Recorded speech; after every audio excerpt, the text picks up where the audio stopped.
hambamu Tuhan masuk hadiratmu saat ini.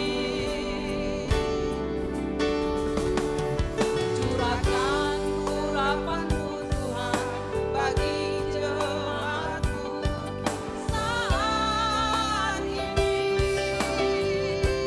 Ku siapkan hatiku Tuhan untuk dengar firman-Mu.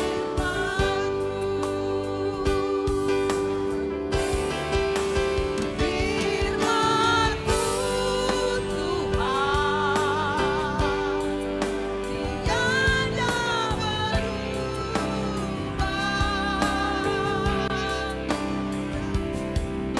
Dahulu, sekarang, selama-lamanya tiada berubah. Ku siapkan hatiku Tuhan untuk dengar firman-Mu.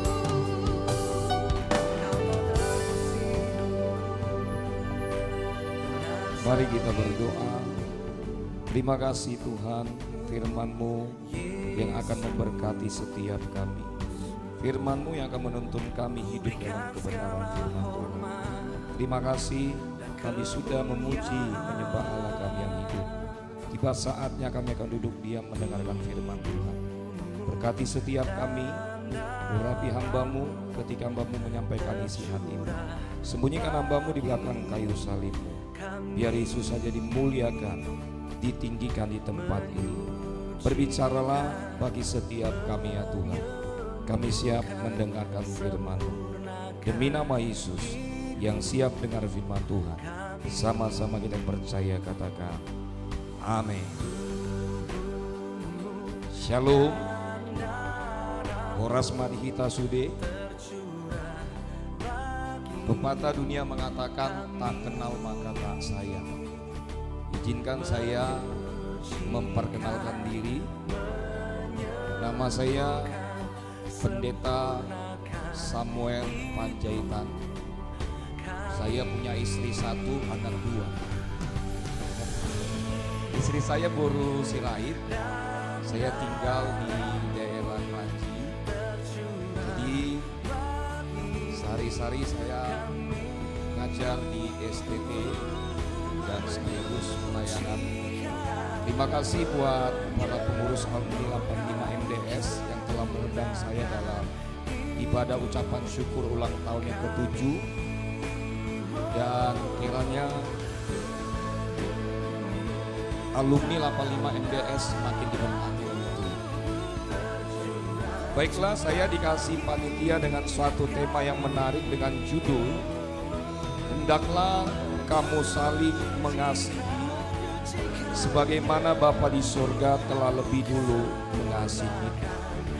Dengan subtema dengan kasih Tuhan, MDS berbuat, MDS bertumbuh, MDS berbuah, MDS saling menopang dalam Tuhan. Kita akan sama-sama belajar terambil di dalam satu firman Tuhan yang luar biasa, terambil dalam Injil Yohanes pasal 15 ayat yang ke-12. Injil Yohanes pasal 15 ayat ke-12, boleh ditampilkan slide-nya. Saya akan bacakan buat Bapak Ibu sekalian. Demikianlah firman Tuhan. Inilah perintahku, yaitu supaya kamu saling mengasihi seperti aku telah mengasihi kamu. Berbahagialah bagi setiap kita hari ini yang mendengarkan firman Tuhan serta melakukan firman Tuhan ini dalam kehidupan kita setiap hari. Bapak Ibu yang dikasih dalam nama Yesus, sebagai orang percaya, hidup kita yang kita jalani hari-hari ini, tentu kita tidak lepas dari 3 hal. Yang pertama iman, yang kedua pengharapan, yang ketiga kasih. Iman adalah sesuatu hal yang harus kita imani. Iman adalah sesuatu hal yang kita percayai. Tentu fokus iman kita adalah Yesus Tuhan kita. Lalu kemudian yang kedua berbicara tentang yang namanya pengharapan. Dengan beriman seseorang mempunyai pengharapan, dan pengharapan itu merupakan sikap dan tindakan atau reaksi kita kepada Tuhan dan didasari pengenalan kita kepada Allah. Lalu kemudian yang ketiga berbicara tentang kasih. Kasih ini merupakan hukum atau perintah yang paling utama dan terutama dalam setiap kehidupan kita. Kasih bukan hanya saja sekedar berbuat baik, melainkan kasih itu satu keputusan. Kasih itu satu sikap yang harus kita lakukan dengan tindakan nyata dan bukan saja teori semata. Nah, di dalam Alkitab kita tentu kita sudah tahu ada 4 jenis kasih. Yang pertama itu ada kasih storge. Kasih storge ini kasih di dalam keluarga. Lalu kemudian yang kedua kasih phileo. Kasih phileo ini merupakan kasih persahabatan atau persahabatan lebih dari ikatan keluarga. Jadi kalau misalkan alumni MDS ini merupakan kasih phileo, merupakan kasih persaudaraan atau persahabatan. Lalu yang ketiga ada kasih eros. Kasih eros ini merupakan cinta terhadap pasangan suami istri. Dan yang keempat yang luar biasa kasih agape. Kasih agape ini merupakan kasih yang paling tertinggi. Kasih agape ini merupakan bahwa memberikan nyawanya untuk sahabat-sahabatnya. Misalkan kematian Yesus di atas kayu salib. Yesus telah mati menanggung kutuk dosa kita. Inilah yang merupakan kasih agape, kasih yang paling tertinggi. Nah, kita kan belajar sama-sama sesuai dengan subtema ini. Ya, ada 4 hal yang dapat kita pelajari. Bagaimana kita bisa melihat dan mengetahui bahwa orang tersebut hidup di dalam kasih. Yang pertama, dalam Injil Lukas pasal 7 ayat 47 firman Tuhan berkata, "Sebab itu aku berkata kepadamu, dosanya yang banyak itu telah diampuni, sebab ia telah banyak berbuat kasih. Tetapi orang yang sedikit diampuni, sedikit juga ia berbuat kasih." Nah, perhatikan di sana ada dikatakan sebab ia telah banyak berbuat kasih. Jadi yang pertama yang dapat kita pelajari, bagaimana kita bisa melihat dan mengetahui bahwa orang tersebut hidup di dalam kasih. Mereka pasti berbuat di dalam kasih. Nah, saudaraku, Bapak Ibu yang dikasihi dalam nama Yesus, dalam cerita ini kalau kita pelajari dari seluruh perikopnya bahwa di sana diceritakan bahwa seorang Farisi mengundang Yesus untuk makan di rumahnya. Nah, apa yang terjadi, saudaraku?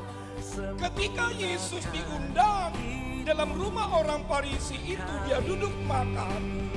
Tiba-tiba di dalam satu kota ada seorang perempuan berdosa datang kepada Yesus. Iya kan? Alkitab sudah mengatakan bahwa dia mengurapi kaki Yesus dan menyekakan rambutnya dengan rambutnya. Lalu saudaraku, Yesus berkata di dalam ayat tadi, sebab ia telah banyak berbuat kasih. Nah, apa yang terjadi? Orang-orang Farisi itu kan, orang-orang Farisi itu bilang beginilah, seorang perempuan dosa datang kepada Yesus. Tetapi Yesus bilang kepada orang Farisi, sebab ia telah banyak berbuat kasih. Mereka tidak mengetahui bahwa Yesus yang dapat mengampuni dosa. Yesus yang selalu mengasihi orang-orang berdosa. Saudaraku, Bapak Ibu yang dikasihi nama Yesus, yang Jadi pertanyaan kita hari ini adalah, apa itu berbuat kasih? Berbuat kasih adalah berarti melakukan, mengerjakan, atau menghidupi kasih tersebut. Saya percaya Bapak Ibu, alumni MDS hari ini yang datang beribadah, saudara sedang berbuat kasih. Katakan amin. Jarang sekali kalau kita melihat saudaraku, Yesus ya memang ada beberapa sekian persen, beberapa alumni mengadakan ucapan syukur atau dan ulang tahun. berkata, Ini satu tindakan kasih yang luar biasa. sesudah Itu artinya saudara Yesus sedang melakukan mengambil cawan, perintah Tuhan. Berbuat mengucap kasih. syukur Berbuat dan kasih. berkata, Itu yang pertama. minumlah Yang kedua, inilah darahku, 2 Petrus darah pasal perjanjian baru 3:18. yang ditumpahkan Tetapi untuk bertumbuhlah dalam kasih karunia dan dalam pengenalan akan Tuhan dan Juru Selamat kita, Yesus Kristus. Baginya kemuliaan sekarang dan sampai selama-lamanya. Jadi yang kedua, yang dapat kita pelajari bagaimana kita bisa melihat dan mengetahui bahwa orang tersebut hidup di dalam kasih. Mereka pasti bertumbuh di dalam kasih. Bilang sama saya, katakan bertumbuh. Amin. Bertumbuh di dalam kasih berarti maju menuju ke dalam kedewasaan rohani. Bertumbuh di dalam kasih berarti berakar kuat di dalam Kristus. Tuhan menginginkan Anda dan saya, Bapak Ibu, tidak hanya saja bertumbuh di dalam kasih, tetapi mengenal Tuhan dengan benar. Orang yang bertumbuh di dalam kasih, saya percaya mereka dituntun dan mereka berusaha untuk menjadi lebih baik lagi. Bapak Ibu yang dikasihi dalam nama Yesus, banyak di antara kita hari-hari ini tidak menyadari bahwa mereka belum bertumbuh di dalam kasih. Kenapa saya berkata berani demikian? Banyak hari-hari ini orang Kristen belum bertumbuh dalam kasih. Misalkan mereka suka fitnah orang, mereka suka menjelek-jelekkan orang, mereka suka berbuat jahat, dan mereka belum mau menolong orang yang satu dengan yang lain. Tidak ada kata tolong menolong. Tapi saya percaya alumni 85 MDS, saudara bertumbuh imannya. Katakan amin. Nah, Rasul Paulus mengatakan dalam Roma 12 ayat 9 sampai dengan 10, dia bilang begini. Hendaklah kasih itu jangan pura-pura. Jauhilah yang jahat dan lakukan yang baik. Hendaklah kamu saling mengasihi sebagai saudara dan saling mendahului dalam memberi hormat. Tuhan menginginkan Anda dan saya bertumbuh di dalam kasih. Tetapi Tuhan menginginkan supaya kita berakar, berbuah di dalam kasih. Itu yang kedua. Yang ketiga, Yohanes 15 ayat 5 sampai dengan yang ke-6. Akulah pokok anggur dan kamulah ranting-rantingnya. Barang siapa tinggal di dalam aku dan aku di dalam dia, ia berbuah banyak. Sebab di luar aku kamu tidak dapat berbuat apa-apa. Ayat 6. Barang siapa tinggal di dalam aku, ia dibuang keluar seperti ranting dan menjadi kering. Kemudian dikumpulkan orang dan dicampakkan ke dalam api lalu dibakar. Yang ketiga yang dapat kita renungi, bagaimana kita bisa melihat dan mengetahui bahwa orang tersebut hidup dalam kasih. Mereka pasti berbuah di dalam kasih. Bilang sama saya, katakan berbuah. Nah, Yesus memberikan gambaran bahwa Dialah pokok anggur yang benar dan kita adalah ranting-rantingnya. Yang menjadi pertanyaan kita hari ini adalah buah seperti apa yang diinginkan oleh Yesus di sini? Jawabannya adalah buah.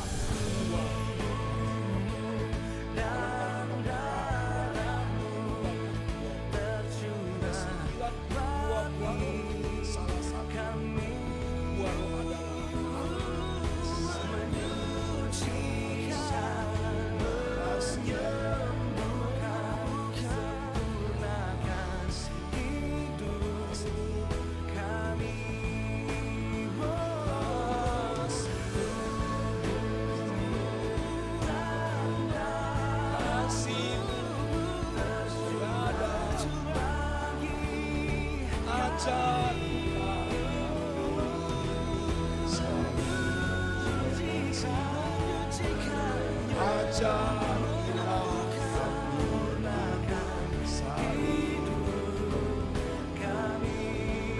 ajarilah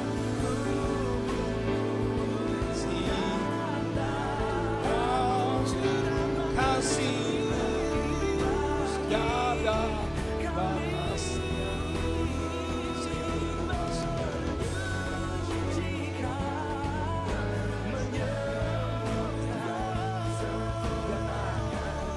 Kalau yang terakhir,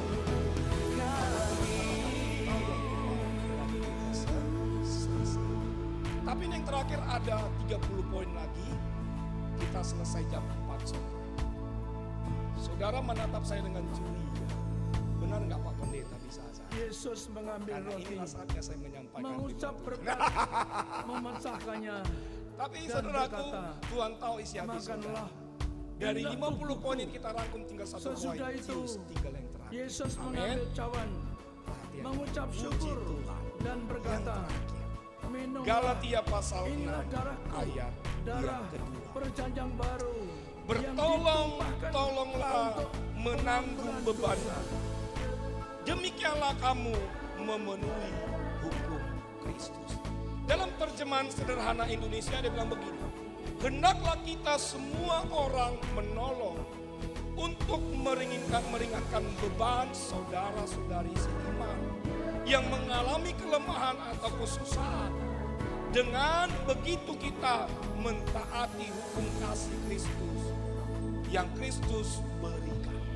Jadi yang keempat, yang terakhir, bahwa bagaimana kita dapat melihat dan mengetahui bahwa orang tersebut hidup dalam kasih.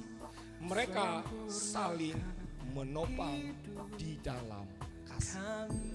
Saudaraku, Bapak Ibu yang dikasih dalam nama Yesus. Kita sebagai orang percaya terpanggil untuk hidup saling menopang, bukan saling melemahkan atau saling menjatuhkan. Nah, oleh sebab itu Bapak Ibu jangan merasa kita kuat di dalam Tuhan. Jangan merasa kita tidak butuh orang lain, kita butuh orang lain. Saya teringat Bapak Ibu dalam kitab Mazmur, di mana dikisahkan pemazmur menggambarkan hidupnya pada saat itu dia dalam keadaan lemah. Di mana saat itu dia dalam keadaan terjepit dan mengalami yang namanya penderitaan. Tetapi pemazmur mengandalkan Tuhan dalam kehidupannya. Pemazmur mengatakan hanya Tuhanlah sumber kekuatan dan pertolonganku selama-lamanya. Saudaraku, Bapak Ibu yang dikasih nama Yesus, mungkin saudara hari ini butuh pertolongan dari seseorang. Tetapi pertolongan seseorang itu tidak kunjung datang. Jangan pernah kecewa. Ada satu pribadi yang selalu menolong kita. Yesus namanya. Saudaraku, bertolong-tolonglah kita. Kalau kita melihat ada saudara kita yang lemah, yang ingin butuh pertolongan, tolonglah dia sesuai dengan kemampuan. Menolong seseorang itu bukan hanya memberikan satu materi kepada orang lain. Apa yang saudara bisa tolong? Tenaga kah? Pelayanan kah? Pikiran kah? Yang saudara bisa sumbang? bagi alumni 85 MDS ini. Ya kan? Supaya alumni ini semakin hari semakin maju, semakin berkembang. Dan inilah sifat Kristus. Karena Kristus yang kita sembah, Dia selalu mengasihi Anda dan saya. Dia selalu menolong Anda dan saya. Dengan salibmu, sebab itu semua Yesus ku berikan segala hormat. Tapi kalaupun misalkan pertolongan dari orang tidak datang, tidak kunjung datang atau mengecewakan, ada satu tercurah bagi kami. Jadi saya simpulkan khotbah kita. Ada 4 hal yang dapat kita pelajari. Bagaimana kita bisa melihat dan mengetahui bahwa orang tersebut hidup dalam kasih. Yang pertama, mereka pasti berbuat di dalam kasih. Yang kedua, mereka pasti bertumbuh di dalam kasih. Yang ketiga, mereka pasti berbuat di dalam kasih. Yang keempat, mereka pasti saling menopang di dalam kasih. Jadi kalau keempat hal yang kita lakukan, saudara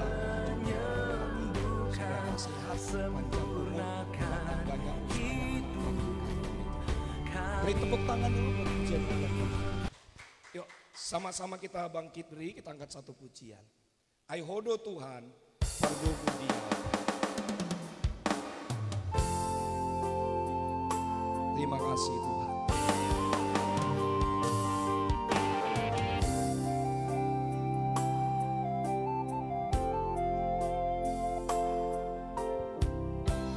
Dangalani hagogo, dangalani hagogo hoki, boyau mardalan di moluko, aku nang ho madilambuki, tung so boyau songono. Hodo hagogo, oh hagogo, manukulia, ubereng dohin las martangianga, mangidopa urupi yondia. Sai tiop tangaku, sai togu maaf. Aihodo Tuhan, Pargogo Dia. Lebih sungguh lagi kita akan ubereng bohilas matangianga, mangidopa urupi yondia. Sai tiop tangaku, sai togu maaf. Aihodo Tuhan, Pargogo. Aihodo Tuhan, aihodo Tuhan, Pargogo Dia.